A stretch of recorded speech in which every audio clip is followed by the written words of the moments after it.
ہزاروں میل کا فاصلہ طے کر کے فیملی جب ملنے جاتی ہیں تو ملنے کی اجازت یہ کہہ کے نہیں دی جاتی ہے کہ آج آپ نہیں مل سکتے، ٹائم گزر چکا ہے، کل آ جائے، کل نیا اجازت نامہ لے کے آنا ہے۔ اور پھر جب ہوٹل واپس جاتے ہیں وہاں ڈاکیومنٹ مانگتے ہیں۔ یہ اتنا آسان نہیں ہے۔ کشمیری مقبوضہ جموں کشمیر میں بھارت کے 10 لاکھ فوجی ہیں، بھارت کے 10 لاکھ فوجی ہی نہیں ہیں، بھارت میں کشمیریوں کے ہر طرح سے جہاں سے ان کو راستہ ملتا ہے وہ ان کو تکلیف پہنچانے میں، چاہے قتل غارت ہے جو نظر آیا ہے، جو ٹارچر کیا جاتا ہے خواتین کو۔ ہم یہ نہیں روتے ہیں کہ ہماری بیوہ ہاف ڈوز ہے، ہماری یتیم ہے جن کی کوئی سنوائی نہیں، کوئی ان کا خیال نہیں رکھ سکتے ہیں۔ کوئی انٹرنیشنل کہا جاتا ہے کشمیر ایشو جو ہے، یہ قضیہ جو ہے یہ انٹرنیشنل قضیہ ہے۔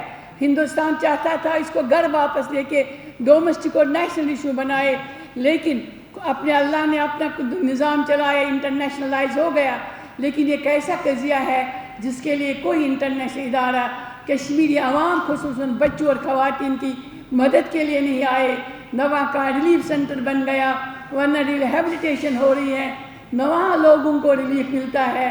وہ خود اپنے آپ اپنی مدد کر کے آج تک کسی قوم نے اس طرح کی جدوجہد نہیں کی ہے۔ ہم سلام سلیوٹ پیش کرتے ہیں اس عوام کو، خصوصاً ان خواتین اور بچوں کو جنہوں نے اپنی سرزمین کی حفاظت کی ہے۔ کہ ہندوستان نے 35 سال میں جتنا زچ کشمیریوں کو کیا ہے لیکن ان کا مورل ڈاؤن نہیں ہوا ہے، اس لیے کہ جو ان کی اکانومی تھی وہ اکانومی ان کو سپورٹ کر رہی تھی۔ سروائیول جو تھا وہ ان کے اپنی ہینڈی کیپس تھی، ایگریکلچر تھا۔ اب اس کو بھی ختم کرنے کے لیے بہانے ڈھونڈے جا رہے ہیں۔ 2.5 لاکھ ملازمین میں سے 1.5 لاکھ کی نوکریاں خطرے میں پڑ رہی ہیں۔ نئی ملازمتیں ہندوستانیوں کو دی جائیں گی، ان ایمپلائمنٹ بڑھ جائے گا، لوگ تتر بتر ہو جائیں گے۔ وہ چاہتے ہیں کہ اسی طرح سے گجرات ماڈل یاد رکھیے گا۔ گجرات میں جب کمیونل رائٹس یہاں تک پہنچ گئے، خواتین پر ہاتھ اٹھایا گیا، بزنس کلاس وہاں سے اٹھ گیا، ساؤتھ افریقہ، دبئی اور دوسرے ممالک کی طرف، تو وہاں گجرات میجارٹی سے مائنارٹی علاقہ بن گیا۔ یہی اب کشمیر کے لیے وہ سوچ رہے ہیں، باہر سے جو لوگوں کو بلایا جائے گا ان کو سرٹیفکیٹس دی جائیں گے تاکہ آہستہ آہستہ یہ جو لوگ مائنارٹیز میں تبدیل ہوں گے۔ تو 15 اگست ہم یوم سیاہ مناتے رہیں گے۔ بھارت کو یاد رکھنا چاہیے، یہ آج ہم سڑکوں سے اندر اس لیے اس وقت بیٹھے ہیں کہ سنجیدہ وقت ہے، سنجیدگی سے سوچنا ہے کہ ہم مقبوضہ جموں کشمیر کے لوگ برج بننے کی کوشش کریں 2 ممالک کے درمیان۔ کہ ہم نے دیکھا ہے 7 اور 8 مئی سے لے کے 10 تک اس خطے کی جغرافیائی تبدیل ہو رہی تھی۔ یہاں ایک ایسی وار، ایک 38 گھنٹے کی جنگ ہوئی، صرف 38 گھنٹے کی تھی، دنیا کو ہلا کر رکھ دیا۔ اور یہی وجہ ہے کہ آج ہمیں چاہیے کہ ہم خود وے فارورڈ میں حق کی خود ارادت کے لیے 3 آپشنز جو ہم نے ذہن میں تیار کرنے ہیں کہ آئیے پہلا سٹیپ یہ ہے حق کی خود ارادت کو واگزار کرنے کے لیے تینوں فریقوں کو بیٹھنے کے لیے ٹیبل پر ہمارے تمام جو قیدی ہے، ہماری قیادت ہے، اس کو باہر نکالے۔ ہم تقریر کا ہمارا پہلا اور آخری حصہ یہی ہونا چاہیے کہ آئے ہماری جو قیادت جیلوں میں ان کو باہر لے آئے اور جو اسٹیک ہولڈرز ہے وہ بات چیت کے لیے تیار ہو جائے، ہم خود تیار ہو جائے۔ دوسرا سٹیپ یہ ہے کہ کشمیر میں نارملسی کے لیے ضروری ہے کہ وہاں کے لوگوں کو کھلی فضا میں سانس لینے کے لیے بھارت پیچھے ہٹ جائے۔ اور تیسرا ہمارا سٹیپ یہ ہونا چاہے ہم بات چیت کا آغاز کریں، آل پارٹیز کانفرنس سے بتائے کہ آئے بات چیت کریں تاکہ اس خطے میں بھوک جو ہے، غربت جو ہے، تعلیم جو ہے اس پر توجہ دی جائے۔